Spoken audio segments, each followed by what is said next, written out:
ajaib perkasa perbuatanmu. Sekali lagi ku nyanyi haleluya.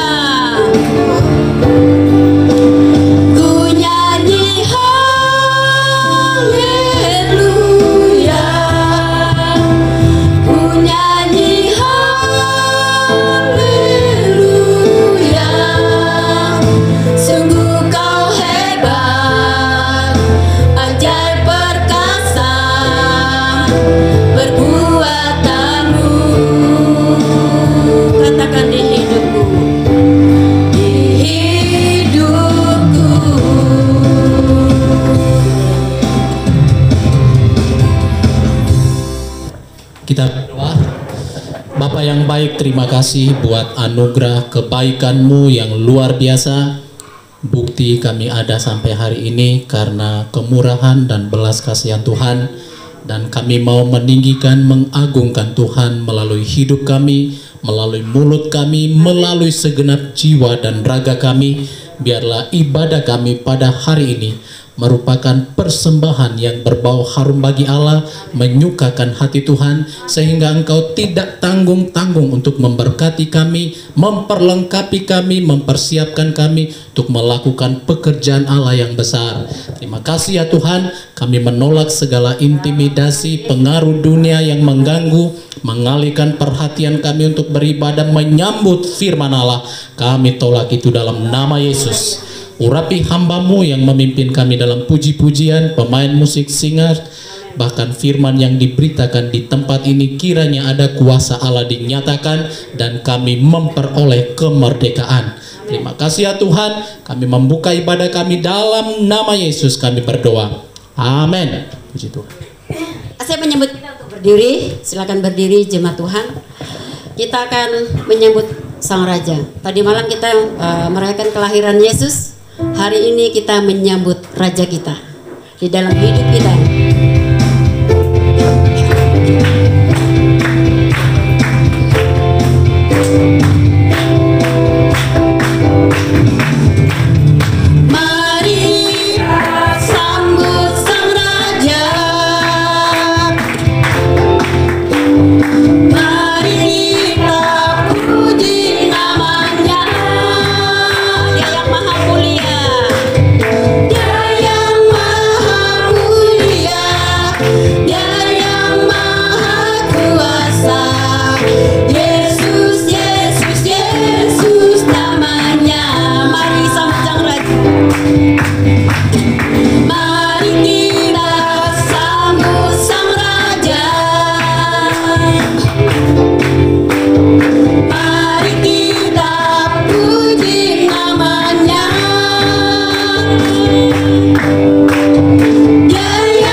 Namanya, kita angkat tangan semua.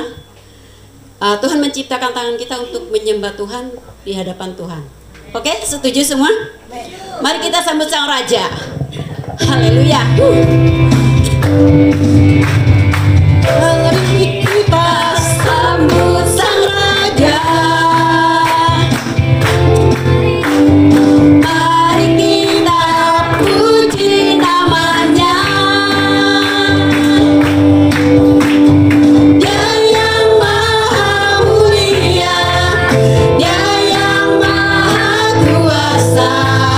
Yesus, Yesus, Yesus namanya.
mulia namanya.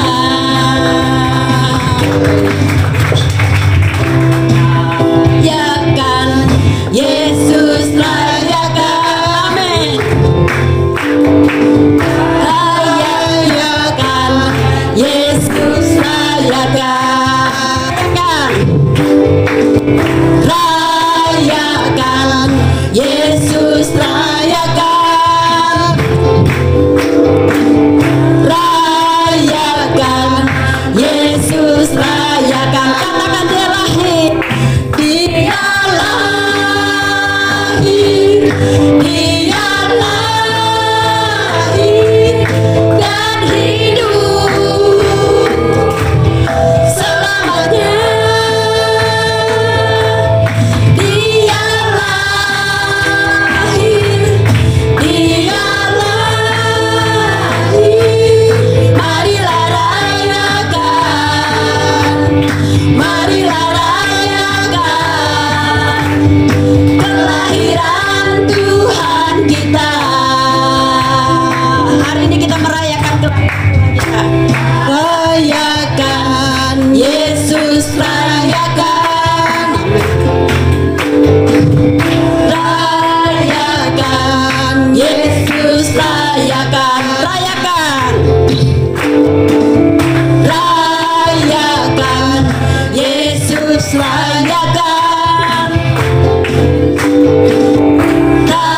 Rayakan Yesus, rayakan. Dia lahir.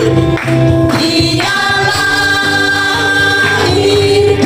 Dia lahir dan hidup selamanya. Dia lahir. Dia lahir. Marilah rayakan. Marilah rayakan. Marilah rayakan kelahiran Tuhan kita. Dia lahir. Dia lahir. Dia lahir dan hidup selamanya. Yesus lahir. Dia lahir. Marilah rayakan. Marilah rayakan. Marilah rayakan kelahiran Tuhan kita.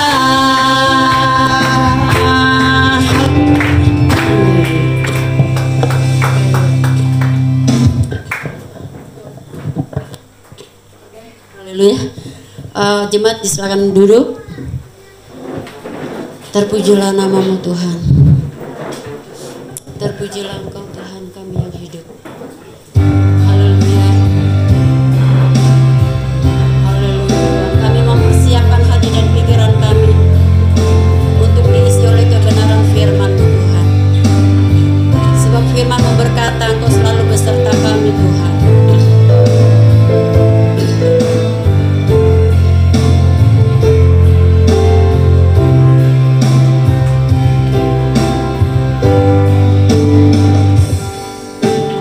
Firman-Mu berkata Kau besertaku, maka kuat roh dan jiwaku. Tuhan, tangan-Mu Tuhan selalu ku nantikan. Di setiap langkahku percaya. Firman-Mu berkata, Firman-Mu berkata Kau besertaku, maka kuat roh dan jiwaku. Tangan-Mu Tuhan selalu ku nantikan. Di setiap langkahku percaya. Dengan sayap-Mu ku akan terbang.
Haleluya. Haleluya, haleluya. Terpujilah namamu Tuhan. Terpujilah namamu di atas desa Susua Tuhan. Kemuliaan-Mu memenuhi desa Susua Tuhan. Haleluya. Haleluya. Biarlah segala suku bangsa datang menyembah-Mu di tempat ini. Nama-Mu ditinggikan, nama-Mu diagungkan. Haleluya. Haleluya. Yesus kami tinggikan, Yesus kami agungkan, Yesus kami muliakan. Biarlah nama Yesus kami wartakan di desa sesuai. Haleluya. Haleluya. Haleluya. Haleluya. Haleluya. Dengan sayapku ku akan terbang tinggi di tengah badai hidup. Ku tak menyerah. Engkau kekuatan kami Tuhan, Engkau perlindungan kami Tuhan, perlindungan bagiku, pertolongan kami, pertolonganku di tempat yang maha tinggi, di tempat maha tinggi. Kami mengangkat tangan kami di hadapan-Mu Tuhan. Aku berserah, Kau ku nantikan, Kau yang ku sembah. Yesusku, dengan sayap-Mu Tuhan, Engkau membawa kami terbang tinggi. Haleluya. Di tengah badai hidup, ku tak menyerah. Kau kekuatan dan perlindungan bagiku, pertolonganku. Engkaulah pertolongan kami, maha tinggi. Ku mengangkat tanganku, aku berserah. Kau ku nantikan, Kau yang ku sembah. Kau ku nantikan, kami menantikan-Mu Tuhan. Kau yang ku sembah, ku nantikan, sekali lagi katakan, Kau ku nantikan, ku sembah. Kau ku nantikan, Kau yang ku sembah. Yesusku, Rajaku, Yesusku, amin. Yesusku, Yesusku, Rajaku.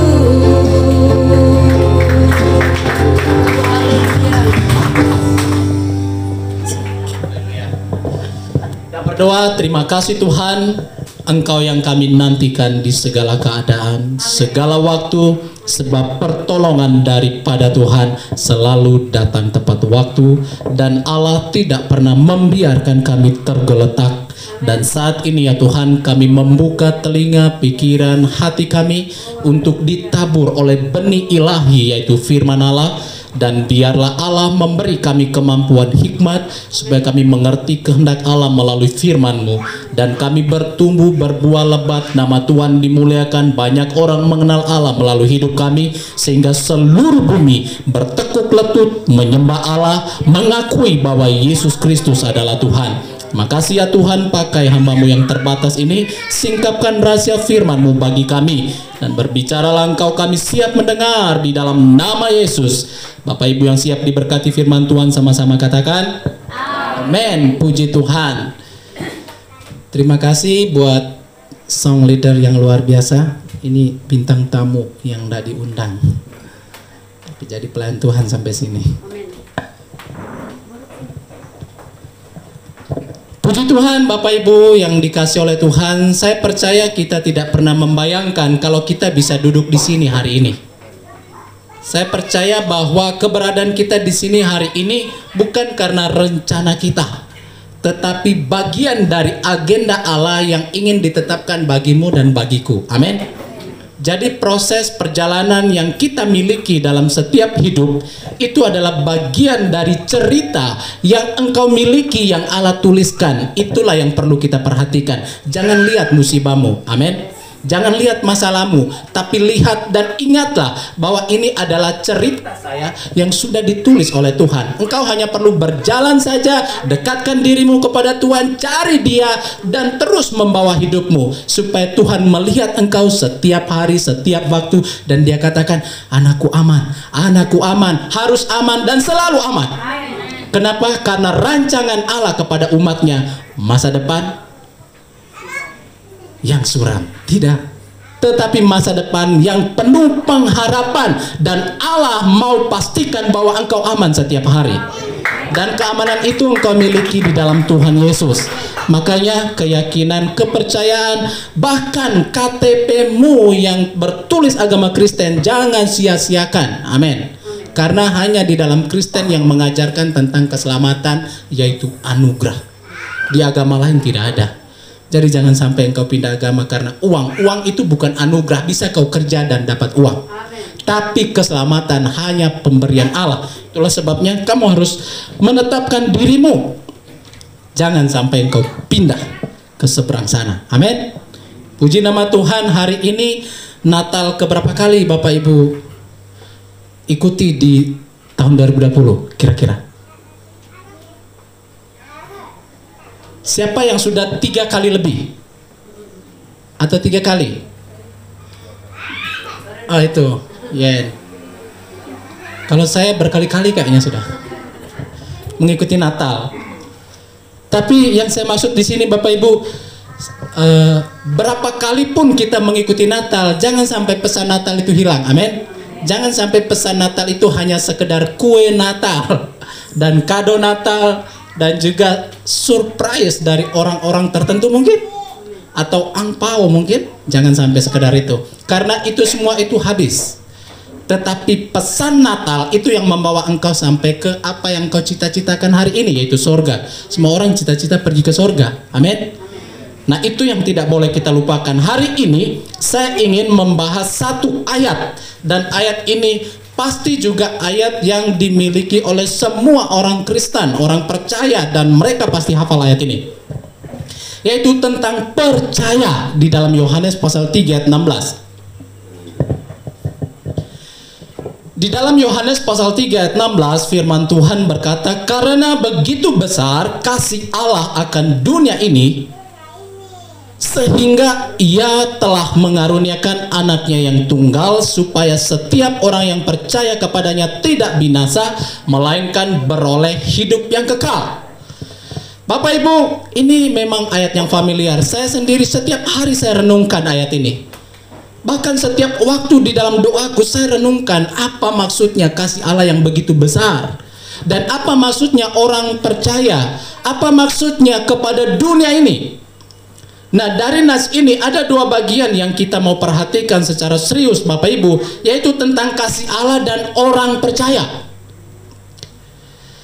Sekali lagi firman ini berkata, karena begitu besar kasih Allah akan dunia ini, sehingga Ia telah mengaruniakan.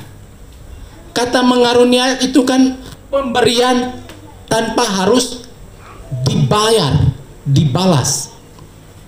Kalau kita mengundang orang untuk hadir di pesta kita, atau kalau kita menghadir di undangan orang, tentunya kita berharap dia juga hadir ketika kita undang dia, betul? Itulah makanya perbedaan kasih Allah dan kasih manusia. Kasih manusia itu bersyarat. Jadi jangan bilang kepada istrimu, aku mengasihimu tanpa syarat. Bohong itu. Pasti ada syaratnya. Demikian juga seorang istri, aku mengasihimu tanpa syarat. Itu pun tidak betul. Karena tidak ada kasih yang seperti kasih Allah. Nah dalam firman Tuhan ini, seperti yang saya katakan tadi, saya mau bagi 2, yaitu tentang kasih Allah dan orang percaya. Nah, Bapak Ibu, dikatakan di sini kasih Allah begitu besar. Tentu semua orang Kristen hafal ayat ini, tahu. Tapi persoalannya tidak semua orang Kristen juga yang mengakui kalau kasih Allah itu besar. Ya, karena pengakuan mulut dengan pengakuan berdasarkan pengalaman kejadian dalam diri itu berbeda. Orang yang mengakui kasih Allah itu besar, itu hanya orang-orang yang sudah mengalami karya Kristus. Maka mereka yang akan mengalami kasih itu dan mengakui bahwa kasih Allah itu besar. Kenapa? Karena kasih itu terbukti waktu dia mengaruniakan anaknya. Dan kasih itu dibuktikan ketika ada sesuatu yang terjadi melalui hal itu. Nah, kasih Allah tidak dapat diakui oleh orang-orang yang tidak mengalami kasih Kristus.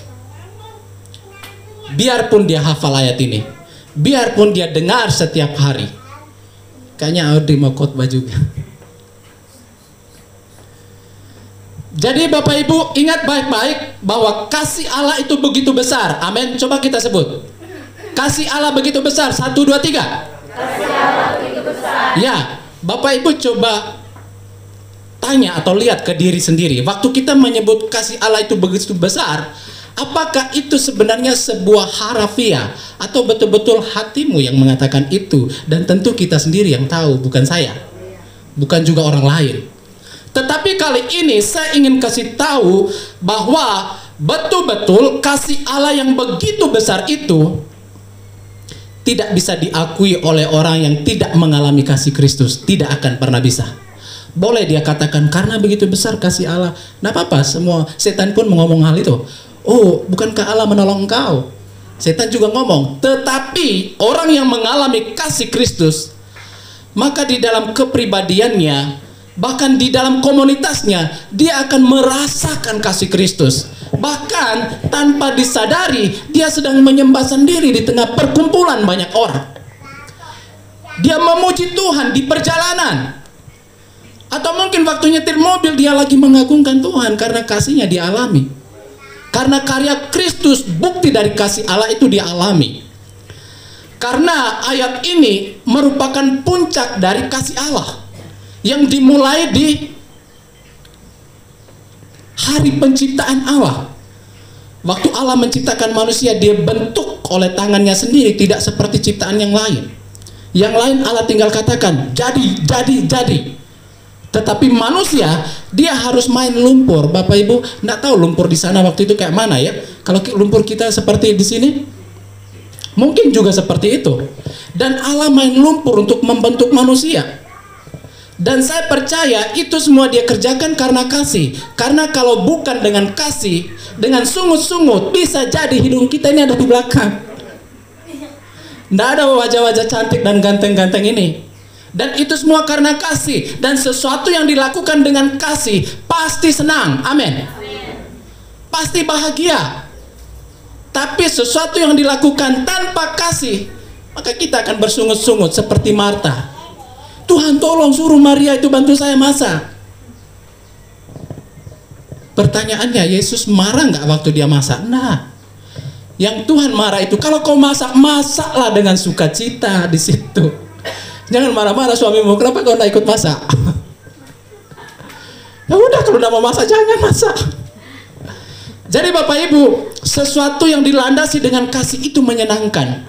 Waktu engkau memberi dengan kasih, engkau pasti bahagia. Tapi kalau memberi untuk pamer, maka engkau menyesal memberi. Tapi kalau kasih landasan yang engkau melakukan hal itu, engkau akan semakin dikasih oleh Tuhan. Engkau semakin diberi oleh Tuhan. Jadi kasih Allah itu hanya bisa diakui oleh orang-orang yang mengalami karya Kristus. Karena disitulah buktinya kasih itu. Bukan waktu orang mengatakan kasih Allah itu besar, ya betul, Allah itu adalah kasih, betul. Tetapi pertanyaannya, betul nggak hatimu mengakui itu? Atau hanya mulutmu berdasarkan pemikiran karena engkau mendengar apa yang ditulis dalam Alkitab bahwa kasih Allah itu begitu besar? Dan juga kasih Allah itu memberikan manusia kesempatan untuk hidup. Kasih Allah memberikan manusia kesempatan untuk hidup. Oh Pak, saya hidup meskipun Allah tidak mengasihi saya. Ya mungkin itu betul. Tapi Alkitab katakan meskipun engkau hidup, kau mati tanpa kasih Allah. Kenapa? Karena kehidupan yang sesungguhnya adalah orang yang hidup di dunia dan sedang menuju ke surga. Itulah hidup. Kalau hidup di bumi tapi menuju ke neraka, itu kebinasaan sebenarnya. Mungkin dia masih tegak berdiri, kuat, sehat. Makanya kalau Bapak Ibu setia sama Tuhan, Alkitab mengatakan jangan engkau iri kepada orang berbuat jahat. Jangan engkau sakit hati karena orang berbuat curang. Dia curang makanya dia kaya, dia cepat berhasil. Dia pakai jalan pintas makanya dia cepat naik. No problem. Karena Allah yang mengasihi engkau yang akan membuktikan bahwa sesungguhnya yang naik itu bukan mereka tapi kamu. Sesungguhnya yang diberkati bukanlah yang itu, tetapi orang yang ada di dalam kasih Allah. Dan kasih Allah adalah kesempatan yang Allah berikan kepada manusia supaya manusia itu hidup. Dan bagaimana dengan orang percaya? Karena begitu besar kasih Allah akan dunia ini sehingga ia mengaruniakan anak yang tunggal supaya setiap orang percaya tidak binasa. Nah Bapak Ibu yang dikasihi oleh Tuhan, percaya kepada Allah. Ada beberapa poin yang saya tulis di sini. Artinya orang yang percaya adalah orang yang mempunyai jaminan untuk ditolong, dibebaskan, diselamatkan oleh Tuhan. Orang yang percaya kepada Tuhan Yesus adalah orang yang memiliki jaminan untuk ditolong, dibebaskan, dan diselamatkan oleh Tuhan. Orang yang tidak percaya, dia tidak punya jaminan untuk itu. Bapak Ibu yang punya BPJS punya jaminan untuk ditolong oleh pihak BPJS untuk tidak membayar rumah sakit. Ya. Atau punya BPJS masuk rumah sakit bayar juga. Mungkin bayar ya kalau obat yang lain ya. Biasanya begitu. Tetapi pasti engkau dijamin, ditanggung biayamu oleh BPJS. Itulah gunanya BPJS. Dan percaya kepada Tuhan itu adalah jaminan bahwa siapa yang percaya itu dia pasti ditolong Tuhan, dibebaskan Tuhan, diselamatkan oleh Tuhan. Itulah sebabnya engkau harus percaya. Terus yang kedua, orang yang percaya kepada Tuhan, dia itu punya jaminan untuk memiliki hidup yang kekal. Ini banyak sekali jaminannya. Terus orang yang percaya kepada Tuhan, dia punya jaminan atau terjamin waktu dia beribadah kepada Tuhan. Apa maksudnya? Yaitu orang yang meluangkan waktu memberi diri untuk beribadah kepada Tuhan, Allah menjamin penghidupannya, Allah menjamin pekerjaannya, Allah menjamin makan minumnya. Gimana caranya? Itu dengan cara Tuhan. Makanya Alkitab katakan cari kerajaan Allah dan kebenarannya, maka engkau rugi setiap hari. Nggak kayak gitu kan? Tetapi akan ditambahkan semua yang engkau perlukan, kau butuhkan. Jadi orang yang percaya itu mendapat jaminan ini Bapak Ibu. Artinya kalau tidak percaya tidak ada jaminan. Engkau hanya kerja untuk tenagamu sampai habis, sampai mati. Hanya bisa begitu. Dan mati lagi, tambah menderita lagi. Nah ini adalah percaya. Namun pada kesempatan ini Bapak Ibu yang dikasih diberkati oleh Tuhan, saya ingin kita menyelidiki sebenarnya percaya itu seperti apa. Ini sebenarnya yang mau kasih tahu buat kita. Dari atas tadi kita sudah bahas kasih Allah dan orang percaya. Kasih Allah tidak dapat diakui oleh orang yang tidak mengalami kasih Kristus. Artinya kalau kita tidak bisa mengakui kasih Allah itu besar, tidak perlu tuduh-tuduhan, tidak perlu saling tanya-tanyaan, tanya saja kepada diri sendiri. Artinya engkau perlu membuka hati lebih lagi kepada Tuhan. Buka hati selebar-lebarnya, bila perlu tidak ada ruang yang kosong selain ruang yang diisi oleh kasih Allah itu. Dan juga kasih Allah itu merupakan kesempatan untuk kita hidup. Nah sekarang pertanyaannya Bapak Ibu, bagaimanakah percaya kepada Tuhan? Karena begitu besar kasih Allah kita udah tahu, sehingga semua orang percaya memiliki jaminan yang kita baca tadi. Jadi percaya itu sebenarnya apa? Seperti apa dan bagaimana kita harus menjadi orang percaya? Nah saya mau kita membahasnya itu dari terjemahan asli dari kata percaya kepada Tuhan. Nah Bapak Ibu, kalau bahasa aslinya dalam bahasa Ibrani, dan di dalam bahasa asli percaya dan iman itu sebutan bahasa Ibraninya emunah. Ada kan lagu emunah ya? Bukan emunah, emunah waka waka emunah atau aman. Jadi bahasa Ibrani percaya dan iman itu aman. Nah kalau di dalam bahasa Yunani, karena ingat Alkitab kita Perjanjian Baru itu bahasa Yunani, bukan bahasa Ibrani. Kalau dalam bahasa Ibrani, Yunani, iman itu sebutan bahasa Yunaninya pistis. Apa tadi? Pistis. Kita latih melafal. Karena ini penting Bapak Ibu untuk mengetahui jelas tentang percaya itu apa. Nah, pistis itu artinya dalam bahasa Indonesia kepercayaan atau iman. Ingat, iman dan kepercayaan itu sama. Sama-sama kata benda. Iman dan kepercayaan.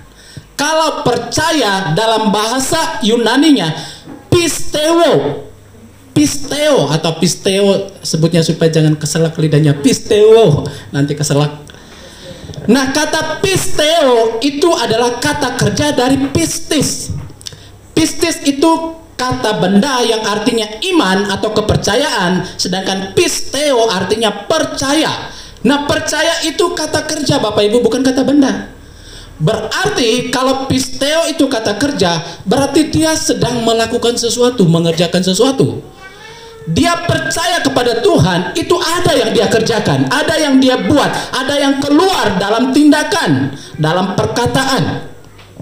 Itulah pisteo. Sekali lagi, iman dan percaya itu adalah dua hal yang berbeda tapi berkaitan erat. Iman itu kata benda, yaitu iman kepada Tuhan Yesus, sedangkan percaya itu melakukan sesuatu akan apa yang dia imani. Itulah percaya. Jadi pisteo itu diterjemahkan seperti ini. Ada tiga hal, yaitu percaya kepada, itu pisteo, atau mempercayakan diri, atau menyerahkan diri. Jadi Bapak Ibu yang dikasih oleh Tuhan kita Yesus Kristus, kata percaya yang ditulis di dalam Yohanes 3 ayat 16, yaitu orang yang akan mendapat jaminan bahwa dia akan hidup, dia ditolong, dia itu beribadah, diselamatkan oleh Tuhan. Yaitu orang, sekali lagi, ketika disimpulkan dari bahasa aslinya, percaya itu berbicara tentang menerima bahwa sesuatu yang dia dengar itu benar. Jadi percaya itu menerima bahwa sesuatu itu benar. Artinya apa ya?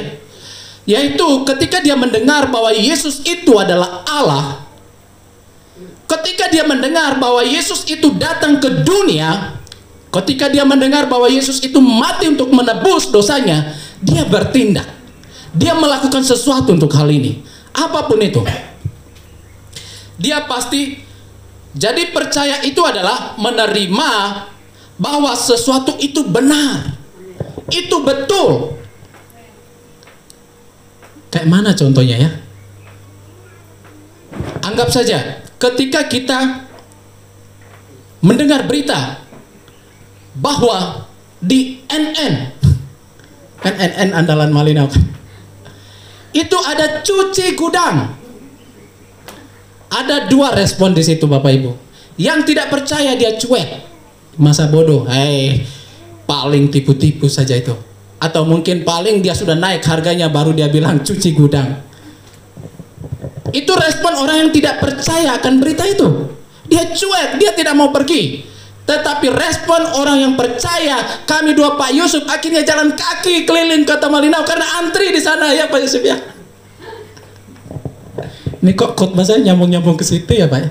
Tapi contohnya, memang yang lain nggak ngerti yang saya maksud nih. Saya dan Pak Yusuf saja yang tahu. Karena kami dua akhirnya jalan gara-gara aku cari hadiah buat istriku. Hadiah Natal buat istri. Pak Yusuf pun ikut terlibat. Kenapa? Habis dari gunung semua turun ke Malinau. Karena dengar apa? Ada cuci gudang. Coba lihat respon orang yang percaya dengan berita itu. Mungkin mobil mereka kontrak dari gunung sana turun ke Malina, wah penuh mobil di kota itu. Ku bilang, beginilah orang kalau percaya. Dia langsung buat keputusan, ambil tindakan, langsung kerjakan. Akhirnya dia pulang bawa kompor, bawa kulkas lah, apalah, banyak sekali di mobil itu. Saya kasihan Pak Yusuf, jalan kaki kami jauh. Pergi cari apa? Open. Jalan kaki kami dua. Dalam hatiku, aduh Pak Yusuf nih kayak semangat sekali dia. Aku lebih semangat lagi. Padahal ini cari hadiah buat istriku ini. Baru ujung, padahal sebenarnya mau tadi malam baru kasih. Buat kejutan. Tapi aku pikir-pikir, istriku mau buat kue. Jadi kasih memang opennya. Padahal rencananya Pak Yusuf sembunyi di rumah Pak Yusuf dulu nanti ya. Nanti malam Natal baru.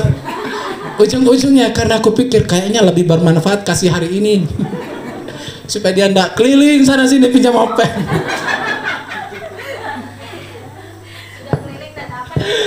Sudah keliling, aduh ndak dapat juga, kasihan. Pas aku datang bawa kop open, Bapak Ibu tahu kayak ada kebangkitan di rumah ini.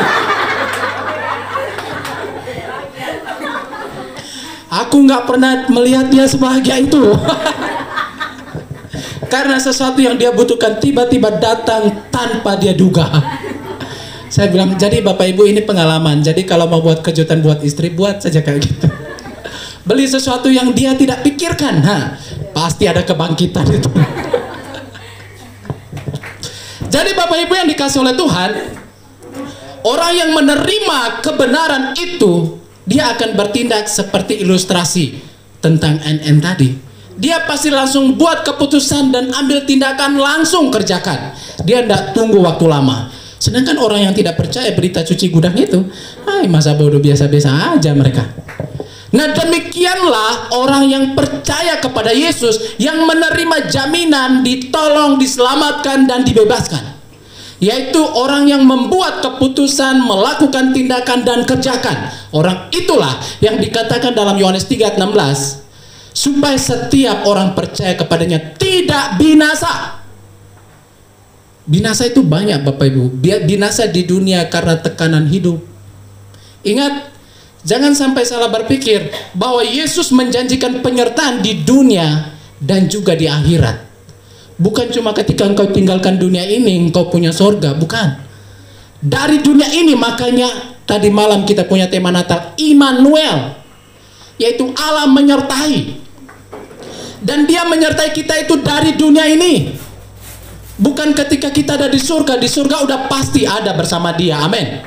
Tetapi dia berjanji menyertai kita mulai dari tempat ini sampai ke sana. Itulah sebabnya Bapak Ibu, kita harus betul-betul menerima bahwa tentang Yesus itu benar adanya. Dan kalau itu benar, maka kita akan seperti orang-orang gunung tadi itu yang kuceritakan. Mereka penuhi Malinau, habiskan gudangnya NN. Jadi dia tidak perlu karyawan untuk bersihkan gudangnya. Pindahkan saja orang yang percayalah pergi pasti. Jadi itulah percaya Bapak Ibu. Terus yang kedua, percaya kepada Tuhan, kepada Yesus Kristus, itu berbicara tentang mengandalkan atau mempercayakan diri kepada dia. Mengandalkan Tuhan, mempercayakan diri kepada dia. Terus kita duduk saja dong Pak. Oh tidak begitu, itu orang malas itu. Alkitab katakan pemalas tidak usah makan. Jadi kata mengandalkan dan mempercayakan diri kepada Tuhan itu bukan berbicara tidak berbuat sesuatu, tetapi engkau berbuat sesuatu dengan caranya Tuhan dan untuk kemuliaan Tuhan. Itulah kata mengandalkan dan mempercayakan diri kepada Tuhan. Jadi cita-cita dan harapanmu yang baik, serahkan itu kepada Tuhan dan buatlah apa yang dapat engkau kerjakan oleh tanganmu. Jangan suruh Tuhan kerjakan ini, kerjakan itu, aku tidur saja. Emang Tuhan itu pembantumu, enak betul hidupmu. Jadi Bapak Ibu yang dikasih oleh Tuhan, percaya kepada Tuhan berbicara tentang mengandalkan dan mempercayakan diri kepada Tuhan. Dan orang yang seperti ini adalah orang-orang yang terus memperjuangkan hidupnya untuk dekat dengan Tuhan, untuk mencari hadirat Tuhan. Di dalam pekerjaannya dia tahu tanpa Tuhan ini tidak akan berhasil. Di dalam perjalanan yang dia tempuh, dia tahu kalau ini tanpa Tuhan dia tidak sampai ke tempat tujuan. Itulah sebabnya banyak waktu yang dia berikan untuk mencari Tuhan. Jangan bilang berarti di gereja terus dong Pak, seperti seorang pemabuk itu. Oh, mabuk pun dia di gereja, tidur di gereja pemabuk. Terus pendetanya datang, kenapa kau mabuk-mabuk di sini? Kau pergi dari sini. Dia bilang, ada tertulis, anak Allah harus ada di rumah. Pendetanya bilang, wah kurang ajar ini. Panggil polisi, tangkap orang ini. Tangkap. Ayat lagi keluar, ada tertulis, saatnya anak manusia diserahkan, kata. Jadi semua ayat, itulah yang saya maksud tadi. Meskipun hafal Yohanes 3:16, tapi kalau kita tidak mengalami kasih Kristus, maka kita hanya sekedar menghafal, sama seperti pemabuk itu katanya. Dan akhirnya orang itu pun ditangkap polisi. Pergi dia. Jadi Bapak Ibu, percaya kepada Tuhan itu mengandalkan dan mempercayakan hidup kepada Tuhan. Percayakan keluargamu kepada Allah, tidak usah kau khawatir. Banyak orang, Tuhan, aku serahkan rumah tanggaku kepada Tuhan. Ketika dia keluar, dia mikir terus rumah tangganya, mikir terus. Akhirnya kerjanya tidak fokus. Takut nanti istriku dibawa kabur laki-laki lain. Takut nanti suamiku melirik dengan wanita lain. Aduh, padahal dia sudah berdoa. Dia tidak yakin apa yang sudah dia katakan kepada Tuhannya, atau dia tidak yakin Tuhan sanggup menjaga keluarganya. Jadi kalau kita percaya kepada Tuhan, percayakan rumah tanggamu, pekerjaanmu, uangmu kepada Tuhan, maka engkau kerjakan apa yang dapat engkau kerjakan. Dan orang seperti ini biasanya di dalam pekerjaan, di dalam rumah, di pergaulan, di gereja, manis-manis kelihatannya. Artinya happy-happy hidupnya, sukacita saja. Tetapi beda dengan orang yang tidak mengandalkan dan mempercayakan hidupnya kepada Tuhan. Mungkin dia di gereja dia katakan haleluya, tapi keluar dari gereja dia katakan lulu gue atau halelupa. Kenapa? Karena dia tidak mengandalkan Tuhan. Yang dia andalkan adalah tenaganya sendiri, seolah-olah tanpa dia semuanya tidak terjadi gitu. Nah, jangan begitu Bapak Ibu, nanti kita mati muda, mati cepat kita. Mati cepat itu tidak selamanya itu Tuhan mau kita mati muda, tetapi cara kita hidup itu juga bisa menjadi bagian membuat kita mati muda. Kalau mati karena kehendak Tuhan, ya senang-senang aja kita. Terus bagian yang berikut, yang ketiga, percaya kepada Tuhan itu berbicara tentang setia, yaitu setia kepada Allah, setia kepada Tuhan. Bapak Ibu bisa gambarkan sendiri tentang diri kita masing-masing, karena saya tahu bahwa setiap kita diberikan kemampuan dan talenta oleh Tuhan, ditaruh benih sesuai dengan kemampuan. Setialah dengan benih itu, amin. Setialah dengan kemampuan itu. Jika kemampuan kita memasak, masaklah dengan sukacita. Jika kemampuan kita itu adalah mencangkul, cangkullah dengan sepenuh hati. Jika kemampuan kita untuk memberi makan banyak orang, berikanlah makan banyak orang. Sebab setelah ini kita pergi makan ke situ. Jadi Bapak Ibu yang dikasih oleh Tuhan, percaya itu berbicara tentang setia. Poin yang pertama tadi, menerima kebenaran itu, terus mengandalkan Tuhan. Tapi kalau cukup sampai di situ, nggak setia, itu belum percaya. Tapi dia sedang ada di dalam perjuangan untuk percaya kepada Tuhan. Karena percaya itu bukan perkara mudah juga. Jadi orang yang percaya kepada Tuhan, dia itu setia kepada Tuhan. Bagaimana caranya setia kepada Tuhan? Ada di gereja setiap hari, tidur bangun di gereja. Oh, bukan begitu. Karena gereja itu bangunan saja Bapak Ibu. Bahkan kita bisa beribadah di bawah pohon pun tidak masalah. Kenapa? Karena bangunan gereja itu hanya tempat supaya kita aman, tidak kena hujan dan panas. Tetapi gereja sesungguhnya hadirat Tuhan dalam diri kita. Itulah gereja yang sesungguhnya. Dan apakah kita setia kepada Tuhan? Dan yang keempat, percaya itu berbicara tentang taat. Setia, taat. sudah setia mengikutinya, taat melakukan perintahnya. Jadi taat kepada Tuhan. Jadi keempat hal ini merupakan kriteria orang yang percaya kepada Tuhan.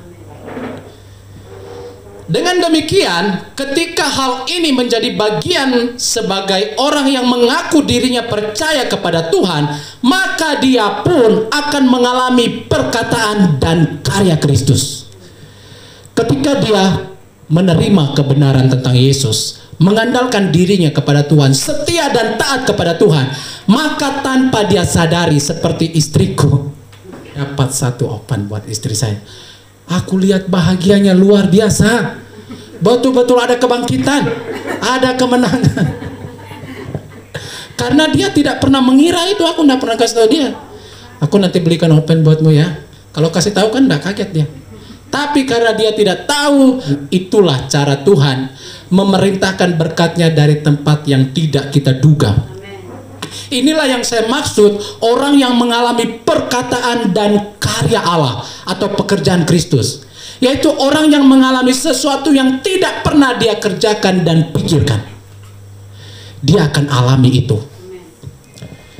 Mau mengalami ini? Ya, kita harus percaya kepada Tuhan. Percaya itu tadi berbicara tentang 4 hal, yaitu menerima, mengandalkan, setia, dan taat. Dan orang itu akan mengalami perkataan dan perbuatan atau karya Kristus sesuai dengan apa yang dia imani. Dia imani bahwa asal ku jamah jubah Yesus maka aku sembuh. Asal ku katakan Tuhan sembuhkan maka sembuh. Maka itu pasti terjadi. Tapi apakah kita percaya? Apakah kita menerima kebenaran itu? Apakah kita mengandalkan dan mempercayakan diri kepada Tuhan? Apakah kita setia dan taat kepada Tuhan? Dan yang berikut, orang yang percaya seperti yang disebutkan di atas, dia akan mengalami kemerdekaan, kemenangan dari hal-hal buruk atau karakter buruk. Karena itulah peperangan kita, yaitu pikiran yang tidak benar, rancangan hati yang nggak betul, tindakan atau karakter yang nggak benar, kebiasaan yang tidak bagus. Dikatakan bahwa orang yang percaya dia dibebaskan dari perkara itu. Saya mengalami kemenangan pertama kali mengikuti Tuhan, yaitu dari kebiasaan merokok. Saya dulu perokok berat. Saya mengalami kemenangan atau terlepas dari hal itu bukan karena saya kerjakan, nah, tiba-tiba hilang, tiba-tiba lupa, tiba-tiba tidak ada gairah untuk melakukan itu. Seminggu kemudian, rupanya tidak merokok sudahku. Sebulan kemudian saya coba lagi, tidak bisa sudah. Enggak, sudah ada rasa tertarik, padahal saya pemadat betul. Di situ saya merasakan pembebasan, kelepasan dari Tuhan. Yang perlu kita lakukan adalah percaya. Karena waktu kita percaya, kita dibebaskan, kita dilepaskan, kita mengalami kebangkitan. Banyak mungkin hal yang tidak saya percaya. Tidak ada manusia yang ingin menjadi penjahat, betul ya? Tidak ada yang manusia ingin merugikan dirinya, rumah tangganya, keluarganya. Tidak ada. Tetapi dia melakukan itu. Dia melakukan hal yang mendatangkan kerugian. Itu adalah belenggu, ikatan. Dan Yesus mampu melepaskan itu. Engkau hanya percaya kepada dia. Maka engkau dibebaskan, dilepaskan. Mengalami kemenangan. Dan yang terakhir, orang yang percaya kepada Tuhan, maka dia menjadi baru. Dia hidupnya dengan cara yang baru, perkataannya baru. Bukan kemarin tidak pernah sebut A, hari ini sebut A, akhirnya perkataan baru. No, bukan itu. Tetapi cara hidupnya, cara bergaulannya, cara ngomong dengan istrinya, dengan suaminya, dengan anaknya, dengan orang tuanya itu berubah. Kenapa? Karena orang itu percaya kepada Tuhan. Kepercayaan itu membuat dia berubah, menjadi baru. Baik tutur katanya, gaya hidupnya, cara pergaulannya, cara dia hidup di rumah, di gereja, di pergaulan dimanapun, itu berubah. Bahkan dia akan semakin mengenal Allah dengan sempurna, dengan utuh, sehingga di dalam doanya dia itu seolah-olah dia berbicara dengan ada orang di depan dia, Tuhan itu. Orang yang mengenal Tuhan dengan benar, maka waktu dia berdoa, seolah-olah dia sedang ada bersama Tuhan. Ini bukan munafik, ini bukan hayalan. Tetapi ini adalah pengalaman pribadi orang-orang yang betul-betul percaya kepada Tuhan. Dia akan semakin mengenal Allah, bahkan rupa Allah. Dia bisa lihat oleh mata rohaninya. Kenapa? Rohaninya itu sudah tumbuh pesat dewasa, bahkan sudah berbuah. Dan orang itu akan mampu mengidentifikasi bahwa ini adalah Tuhan, ini adalah Allah. Aku harus lakukan ini. Mungkin dalam matematika, dalam hukum normal yang ada di dunia ini, itu bertentangan. Tetapi karena dia sudah dapat melihat dengan jelas itu Allah, dia berani melakukan seperti Abraham. Dia berani mempersembahkan Ishak, satu-satunya anaknya. Kenapa? Karena dia sudah bisa mengetahui dengan jelas bahwa Tuhan yang ngomong, Tuhan yang suruh. Dia berani lakukan itu. Bapak Ibu yang dikasihi oleh Tuhan, kiranya kebenaran firman Tuhan ini membuat apa yang kita percayai atau iman kita kepada Tuhan semakin mantap, semakin sempurna, semakin lengkap, sehingga kita pulang dari perayaan Natal hari ini kita mengalami kemenangan. Amin. Mari kita tundukkan kepala, kita berdoa. Bapa yang baik, kami percaya tidak ada satupun benih ilahi perkataan firman yang kembali sia-sia sebelum dia mengerjakan apa yang menjadi tujuan Allah. Oleh sebab itu aku berdoa, Tuhan, biarlah firman ini tidak satupun dari kami yang ada dalam ruangan ini yang terlewatkan, tapi kami semua disentuh, dijamah, dan firman ini termeterai di setiap hati, pikiran, bahkan jiwa dan raga kami, sehingga hidup yang kami miliki memperlihatkan kuasa dan kasih Allah yang besar. Sehingga melalui hidup kami banyak orang yang mengenal Allah, memuji Tuhan, beribadah, bertobat, melayani Tuhan dengan sungguh-sungguh. Aku berdoa ya Tuhan, biarlah umat-Mu yang ada di tempat ini maupun yang tidak ada dalam ruangan ini hari ini, mungkin ada hal yang menyulitkan, menghalangi, merintangi mereka untuk ada bersama kami saat ini.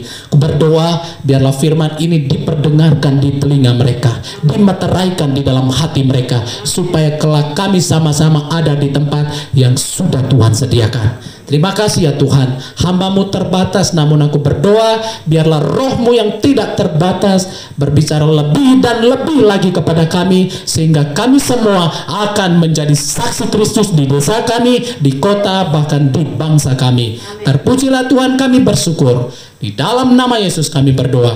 Amin.